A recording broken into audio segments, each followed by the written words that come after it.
In today's video, we are going to be taking a look at ornamental grasses to see how they can beautify your landscape and your garden. We'll also take a look at caring for them, such as watering needs, pruning, and all of that. And if this is your first time here, my name is Marlene. Welcome to my home and garden channel. Now let's take a look at these wonderful ornamental grasses.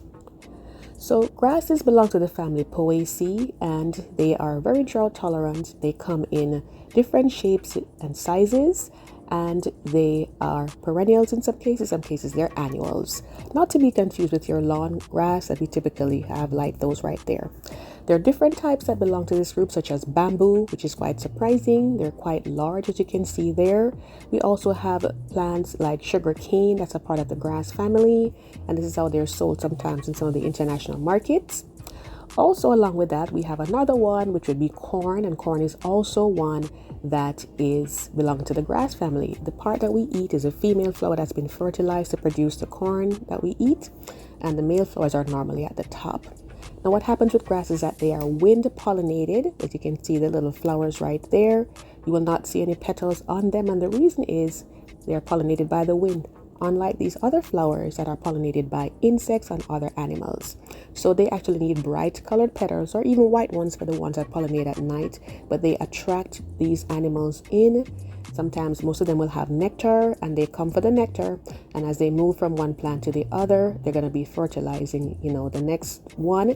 And then what happens is it produces fruit, and then you get your seeds from there, and this is how the plant propagates itself. So they need to have those petals, they need to have the nectar, while your grasses do not have those.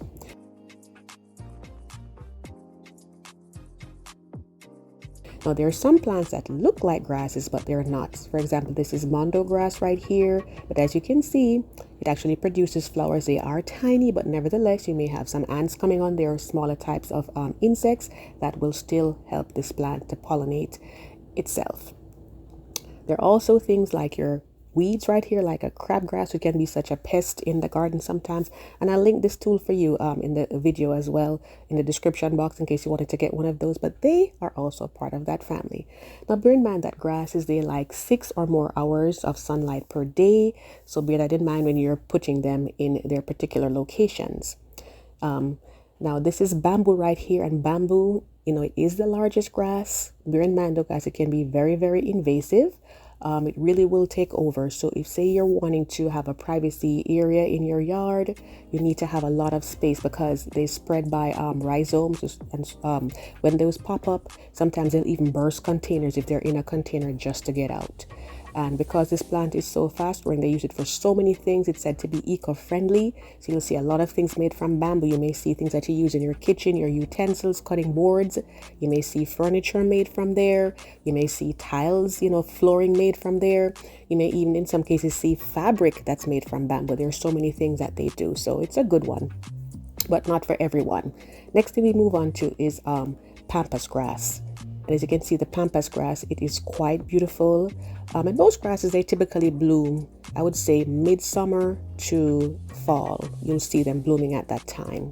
But this one right here typically grows to from about anywhere between 6 to 10 feet. And the seed heads, the flower heads, I should say, are just absolutely gorgeous. They beautify your garden. You can even cut them and you can bring them indoors and you can use them that way. And here are some younger ones coming up, and they're so pretty. Now, as far as planting them goes, typically you want to plant them in the fall. You can plant them in the spring as well, but you want to make sure that in the fall you have at least 6 weeks before the first hard freeze.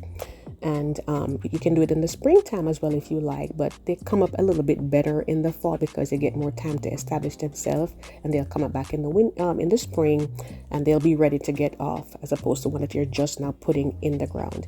And you will need to have like a spade to use with them because most of them are, the Pampas grass is pretty large, so you'll want to, make sure you have a spade to help you with that, unless it's a really small one, but that would be ideal. And so, over time, they will also need to be divided. So bear that in mind and bear your space in mind because they do spread a lot. So you want to be sure you have enough space, both, vertically and horizontally to accommodate this plant. Now, if the soil is bad in your area, you can always go ahead and add in a granular fertilizer like this one, which I'll link in the description box for you. But if your soil is fair to fine, honestly, you really don't need to add anything else because these plants are very, very self-sufficient. They do fairly well in poor soil.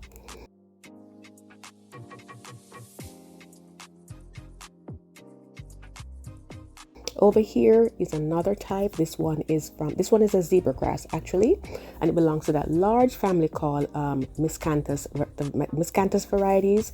And you can see why they call this a zebra grass, because you can see it has like little stripes that go across it there. And as with most grasses, quite often they're grown more for the foliage and how they look, the fullness of them, than for the actual flowers. But these, you can see, like I was saying before, the corn, they look similar to that when you see the male flowers coming up on the corn.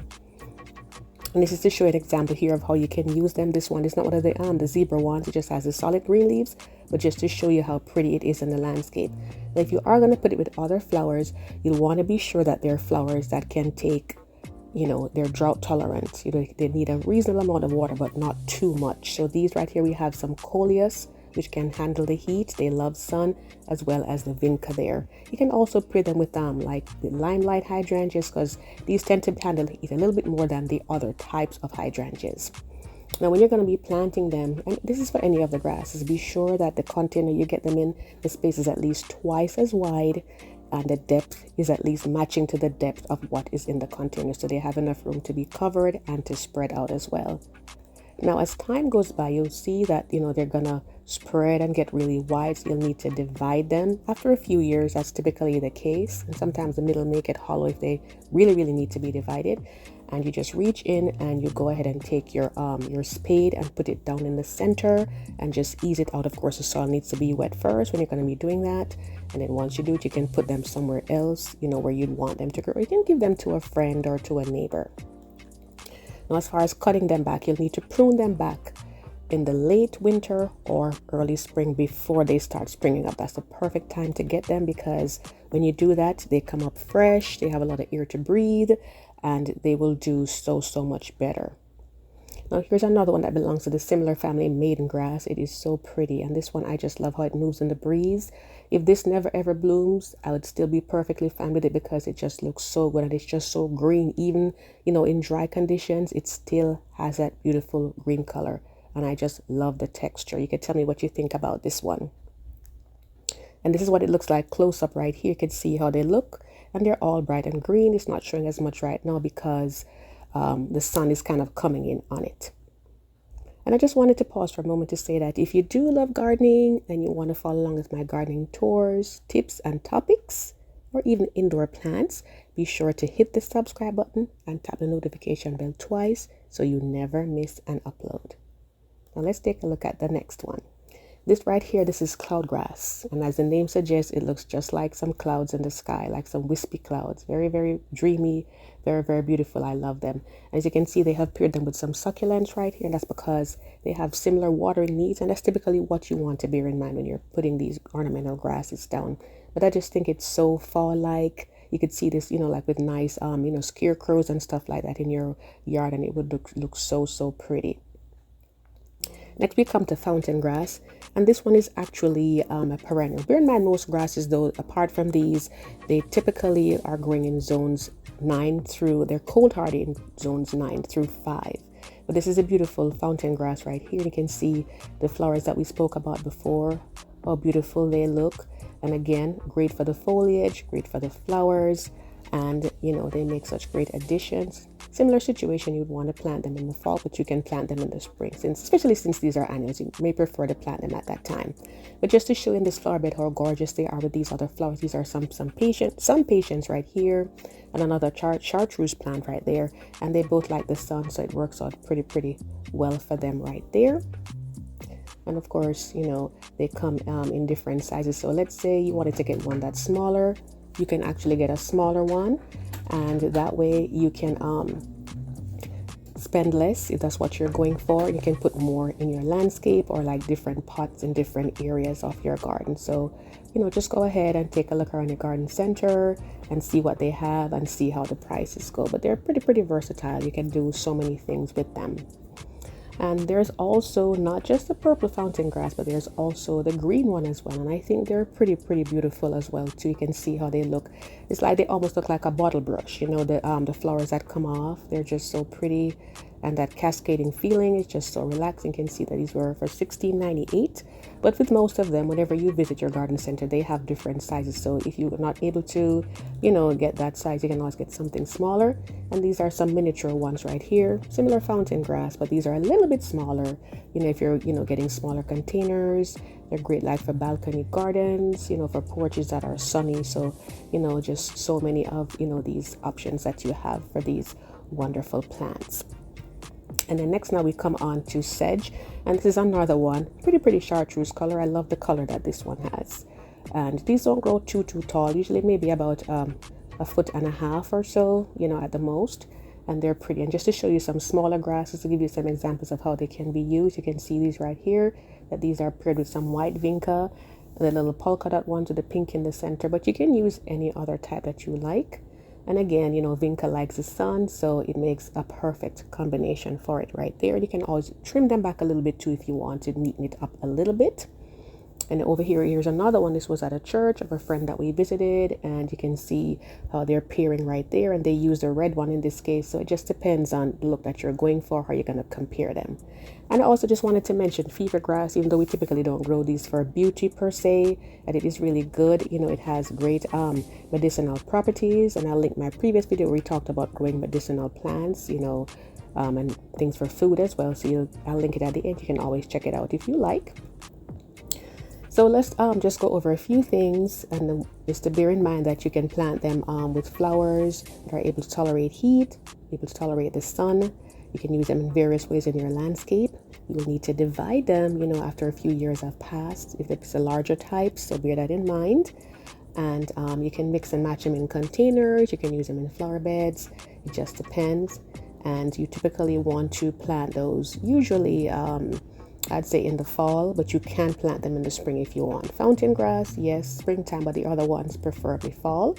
Bear in mind that, you know, if you're getting the larger ones, you want to make sure that you're able to contain them. Otherwise, get some of the smaller types is what I would say. That you'll need to cut them back, you know, like in the late winter to early spring, so that they can be their best for the following season. And remember the growing zones, that they can go up to about growing zone 5. So lots of options there. Of course, if you're in a tropical area and they grow in a tropical area, then they'll be going round and round with all of this green for you all the time. So I'm hoping that this gave you some great ideas for them.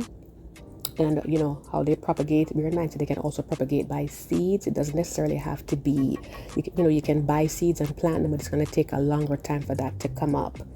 So I hope this encourages you and inspires you to try them at some point, even a tiny one.